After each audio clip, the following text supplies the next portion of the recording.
अस्सलाम वालेकुम class 11 problem number 14। Problem number 14 में हमारे पास क्या लिखा है, a car being 10,000 on a hill which makes an angle of 20 degree with the horizontal। Horizontal से कितना एंगल बना रहा है, 20 डिग्री बना रहा है। तो सबसे पहले मैंने एक इंक्लाइन प्लेन ड्रॉ किया, उस पर हमने एक बॉडी ड्रॉ की, ठीक है। 20 डिग्री बनाना है हॉरिजॉन्टल से 20 डिग्री बनाना है, मैंने थीटा से रिप्रेजेंट किया है। उसके बाद लिखा find the components of cars, मुझे इस बॉडी का कंपोनेंट चाहिए। Component weight parallel and perpendicular, यानी ये जो वेट हमारे पास है, यानी ये जो कार हमारे पास है, इसके दो कंपोनेंट्स होंगे, एक पैरेलल होगा और दूसरा परपेंडिकुलर होगा, ठीक है। यानी हमारे पास एक इस तरफ वेट होगा और एक परपेंडिकुलर वेट होगा, यानी इन दोनों के हमें कंपोनेंट्स चाहिए। तो ये जो बॉडी है इसका एक डाउनवर्ड फोर्स भी लग रहा होगा, यानी डाउनवर्ड भी एक वेट होगा इसका, ठीक है। तो मैंने इसको डाउनवर्ड को इस तरह से नीचे एरो बना के फिर यहाँ पे मैंने डब्ल्यू से शो किया, ठीक है। अब ये जो डब्ल्यू है इसके दो कंपोनेंट्स है, एक पैरेलल में और एक परपेंडिकुलर में। तो परपेंडिकुलर में किस तरह से, देखो ये लाइन हमारे पास जा रही है, मैंने इसके परपेंडिकुलर, ठीक है, इसके परपेंडिकुलर मैंने इस तरह से ड्रॉ किया। ड्रॉ करने के बाद ये क्या हो गया हमारे पास, डब्ल्यू परपेंडिकुलर। मैंने इसको परपेंडिकुलर क्यों बोला है, क्योंकि ये बॉडी जो है इसके परपेंडिकुलर लाइन है, ठीक है। पैरेलल कैसे होगा, ये हमारे पास लाइन है पैरेलल, तो मैंने इस तरह से एक पैरेलल लाइन ड्रॉ, ठीक है। ये क्या हो गया, सॉरी ये परपेंडिकुलर है ना, इस तरह से परपेंडिकुलर को इस तरह रिप्रेजेंट करते हैं और ये हो गया पैरेलल। तो इस बॉडी के पैरेलल ये लाइन है, ठीक है, और इस लाइन के परपेंडिकुलर में ये लाइन है, मैंने इसको डब्ल्यू परपेंडिकुलर से रिप्रेजेंट किया और ये हमारे पास डब्ल्यू पैरेलल है। और एंगल कितना बना रहा है वो 20 डिग्री, यानी हमारे पास जो थीटा है वो क्या है 20 डिग्री, ठीक है। अब हमें पता है कि अगर बॉडी आगे की तरफ मूव करी तो उस पर फ्रिक्शन लग रहा होता है पीछे की तरफ, ठीक है, मैंने फ्रिक्शन बना दिया। और वेट हमारे पास ये क्या है, पैरेलल है, डब्ल्यू पैरेलल वेट पैरेलल, ठीक है। अच्छा, ये जो बॉडी है जब वो आगे की तरफ मूव कर रही होगी तो उस पर एक फोर्स लगेगी, यानी फ्रिक्शन फोर्स, जो कि पीछे की तरफ लगती है, जो मैंने इस तरह बनाया, ठीक है। और हमारे पास दो तरह के दो कंपोनेंट्स हैं, एक परपेंडिकुलर है और दूसरा हमारे पास पैरेलल है, ठीक है। तो हमें बेसिकली यहाँ पे फाइंड आउट ही क्या करना है, पैरेलल एंड परपेंडिकुलर, पैरेलल और परपेंडिकुलर हमें मालूम करना है, यानी कार के जो दो कंपोनेंट्स हैं उन दोनों कंपोनेंट्स की वैल्यू चाहिए। सबसे पहले हम डाटा बनाएंगे। डाटा में हमारे पास क्या है, डब्ल्यू की वैल्यू किसके इक्वल है 10,000, ठीक है, और थीटा हमें क्या गिवन है 20 डिग्री। फाइंड आउट क्या करेंगे, W parallel and W perpendicular, ठीक है। सॉल्यूशन, अब अगर आपको याद हो मैंने न्यूमेरिकल नंबर प्रॉब्लम नंबर 13 में आप लोगों को बताया था, आई थिंक 13 में ही बताया है, जिसमें मैंने आपको कहा था थीटा जिस कंपोनेंट के साथ होगा, यानी अगर हॉरिजॉन्टल कंपोनेंट्स के साथ है तो आप उसको कॉस थीटा ले लो, वर्टिकल के साथ है तो आप उसे साइन थीटा ले लो, ठीक है। अब देखो हमारे पास ये कौन सी एक्सिस है, वर्टिकल एक्सिस है और ये हॉरिजॉन्टल है। तो ये वर्टिकल है तो डब्ल्यू परपेंडिकुलर किसके इक्वल होगा, डब्ल्यू कॉस थीटा। और ये हॉरिजॉन्टल लाइन है, ठीक है, ये हॉरिजॉन्टल है, यहाँ पे कोई थीटा नहीं है, दैट मींस ये क्या होगा डब्ल्यू साइन थीटा। बात समझ आई, तो डब्ल्यू पैरेलल इक्वल होगा डब्ल्यू साइन थीटा की, सॉरी कॉस थीटा, हाँ साइन थीटा, डब्ल्यू पैरेलल है डब्ल्यू साइन थीटा। तो डब्ल्यू की वैल्यू किसके इक्वल है 10,000, साइन थीटा की वैल्यू किसकी इक्वल है 20। सिंपली आप क्या करोगे, सबसे पहले साइन 20 की वैल्यू फाइंड आउट करोगे कैलकुलेटर से, ठीक है, साइन 20। तो साइन 20 की वैल्यू होती है 0.342, ठीक है।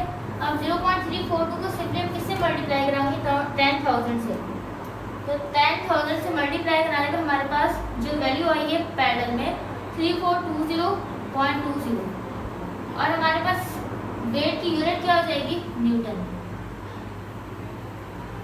ठीक है। ये तो बात हो गई पैरेलल की। अब हम बात करेंगे परपेंडिकुलर की। तो डब्ल्यू परपेंडिकुलर इक्वल होता है डब्ल्यू कॉस थीटा की, ठीक है। अब मैंने बता दिया आपको कॉस थीटा मैंने क्यों लिखा और यहाँ साइन थीटा मैंने क्यों लिखा था। अगर किसी को कंफ्यूजन है कि मैंने ये साइन थीटा क्यों लिखा कॉस के लिए लिखा, तो आप लोग न्यूमेरिकल नंबर 13 देखो, क्योंकि उसमें मैंने एक्सप्लेन किया है कि हम कब लिखते हैं साइन थीटा, कब लिखते हैं कॉस थीटा। ठीक है। और आप लोग मैथ में डिटेल में पढ़ोगे कि हम कब साइन थीटा रखते हैं और कब कॉस थीटा रखेंगे। ठीक है, आप लोगों को एक्सप्लेन किया जाएगा with the help of triangle.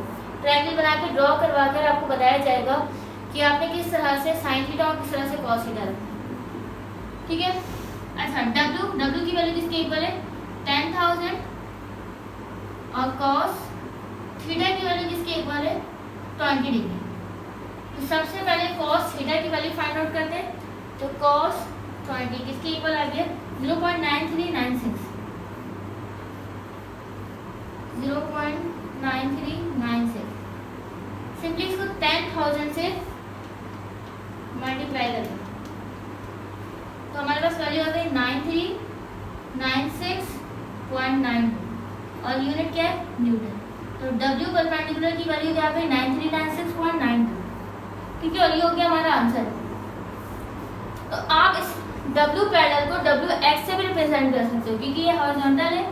तो हॉरिजॉन्टल को हम X से और परपेंडिकुलर को हम किससे रिप्रेजेंट करते हैं? Y से, WY। ठीक है, यानी W परपेंडिकुलर को हम WY भी लिख सकते हैं और W पैरेलल को हम WX भी लिख सकते हैं। बात समझ आ गई? ये हो गया हमारा आंसर। 15 में क्या लिखा है? Find the angle between A vector and B vector. A vector की हमें वैल्यू गिवन है, B वेक्टर की हमें वैल्यू गिवन है। ठीक है, और हमें एंगल मालूम करना है A वेक्टर और B वेक्टर के बिटवीन में, यानी इन दोनों के दरमियान में हमें एंगल फाइंड आउट करना है। तो डाटा बनाकर सबसे पहले मैंने वेक्टर A की वैल्यू, वेक्टर B की वैल्यू लिख लिया। मालूम क्या करना है? थीटा। एंगल फाइंड आउट करेंगे। एंगल लिखा हुआ है तो एंगल का क्या मतलब है? थीटा। ठीक है, अब सॉल्यूशन अब किस तरह से फाइंड आउट करेंगे? हमें फॉर्मूला पता है A vector dot B vector किसके इक्वल होता है? AB cos theta. अब अगर आप इस फॉर्मूले को देखो तो इस फॉर्मूले में हमारे पास cos थीटा यानी थीटा की वैल्यू हम फाइंड आउट करेंगे। तो क्या हमारे पास A वेक्टर और B वेक्टर कहीं गिवन है या A B हमें कहीं पे गिवन है, कहीं गिवन नहीं है? तो सबसे पहले हम क्या करेंगे? इस फॉर्मूले को यूज करने से पहले सबसे पहले इसको नाम देंगे इक्वेशन 1 का और हम A वेक्टर और B वेक्टर की वैल्यू फाइंड आउट करेंगे, फिर हम A की वैल्यू फाइंड आउट करेंगे, फिर हम B की वैल्यू फाइंड आउट करेंगे। क्यों हम A और B अलग अलग मालूम करेंगे? क्योंकि हमारे पास A वेक्टर गिवन है, हमें तो A का मैग्नीट्यूड चाहिए यानी वेक्टर का मैग्नीट्यूड चाहिए। ठीक है, तो क्या करेंगे? सबसे पहले फर्स्ट वी विल फाइंड, मैंने कहा first we will find A vector dot B vector. ठीक है, तो A vector dot B vector, A vector की वैल्यू किसके इक्वल है? किसके इक्वल है? 2i cap plus 2j cap minus k cap. ठीक है, उसके बाद डॉट प्रोडक्ट है B वेक्टर। B वेक्टर किसके इक्वल है? 6i cap minus 3j cap plus 2k cap. Vector में हम क्या करते हैं? I को I से मल्टीप्लाई, J को J से और K को K से। तो 2 को 6 से मल्टीप्लाई किया तो 2 6 से क्या होता है? 12। I को I से मल्टीप्लाई करेंगे तो I स्क्वायर किसके इक्वल हो जाएगा? 1 के। प्लस माइनस माइनस 2 3 जा 6 माइनस प्लस माइनस 1 2 जा 2। तो 12 में से हमने 6 माइनस किया तो 12 में 6 माइनस करने में हमारे पास किसके इक्वल आएगा? 6 माइनस 2 करेंगे तो क्या हो जाएगा? 4। यानी A vector dot B vector की वैल्यू किसके इक्वल आ गई? 4 की। ठीक है, अब हम किसकी वैल्यू फाइंड आउट करेंगे? A की वैल्यू फाइंड आउट करेंगे और हमें किसकी वैल्यू गिवन है? A वेक्टर की वैल्यू गिवन है। ठीक है, तो हमें क्या करना है? वेक्टर का मैग्नीट्यूड मालूम करना है। तो कैसे मालूम करेंगे? सब पे रूट लगाते हैं और अलग अलग स्क्वायरिंग कर देते हैं।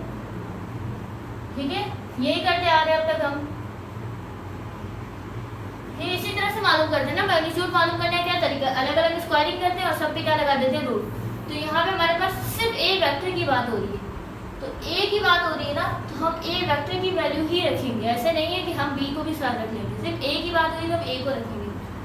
तो 2 का स्क्वायर क्या हो गया? 4। 2 का स्क्वायर 4 माइनस 1 का स्क्वायर 1। 4 प्लस 4 8, 8 प्लस 1 9 और 9 का रूट निकालेंगे तो किसके इक्वल आएगा? 3 के। A की वैल्यू हमारे पास आ गई। अब आ रही है B की, तो B इक्वल है अंडर रूट 6 का स्क्वायर, ठीक है, माइनस 3 का स्क्वायर प्लस 2 का स्क्वायर। 36 माइनस 3 का स्क्वायर 9 और 2 का स्क्वायर 4। तो 36 प्लस 9 क्या हो गया 45, 45 प्लस 4 49, 49 का रूट निकालोगे किसके इक्वल आएगा 7 के इक्वल आएगा। ठीक है, अब हमारे पास ए बी यानी ए की वैल्यू भी पता है हमें, बी की वैल्यू भी पता है, A vector dot B vector की भी वैल्यू पता है। सिंपली क्या करेंगे इक्वेशन 1 में वैल्यूज को पुट कर देंगे। तो मैंने क्या लिखा फ्रॉम इक्वेशन 1। अब इक्वेशन 1 हमारे पास क्या है A vector dot B vector equal है ए बी कॉस थीटा। मुझे यहाँ से कॉस थीटा को सेपरेट करना पड़ेगा क्योंकि हमें थीटा की वैल्यू चाहिए।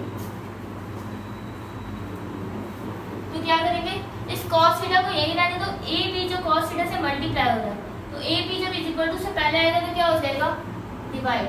तो A vector dot B vector divided by A B किसके इक्वल है cos थीटा। ठीक है, हमें A vector dot B vector की वैल्यू पता है 4 है, ए की वैल्यू हमें पता है 3 है और बी की वैल्यू हमें पता है 7 है cos थीटा। अब क्या करेंगे हम 4 को ऐसे टेस्ट लिखा 3 7 21 is equal to cos theta. अब हम क्या करेंगे हमें सिर्फ और सिर्फ थीटा की वैल्यू चाहिए, cos थीटा की वैल्यू नहीं चाहिए। तो हम थीटा को यही रखेंगे और cos को इज इक्वल टू से पहले जाएंगे। तो क्या बन जाएगा theta is equal to cos inverse 4 divided by 21। अब हम क्या करेंगे 4 डिवाइड बाय 21 और इसका cos इनवर्स निकाल देंगे। ठीक है,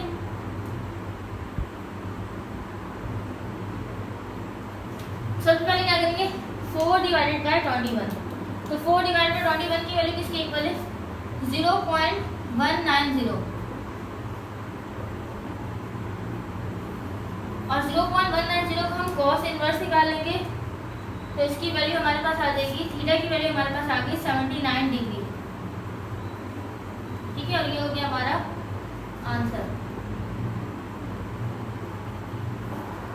ठीक है, ये हो गया हमारा आंसर। अगर प्रॉब्लम नंबर 15 में किसी को भी कोई कंफ्यूजन हो किसी भी स्टेप में तो आप कमेंट सेक्शन में मुझसे पूछ सकते हो। Okay, thank you class.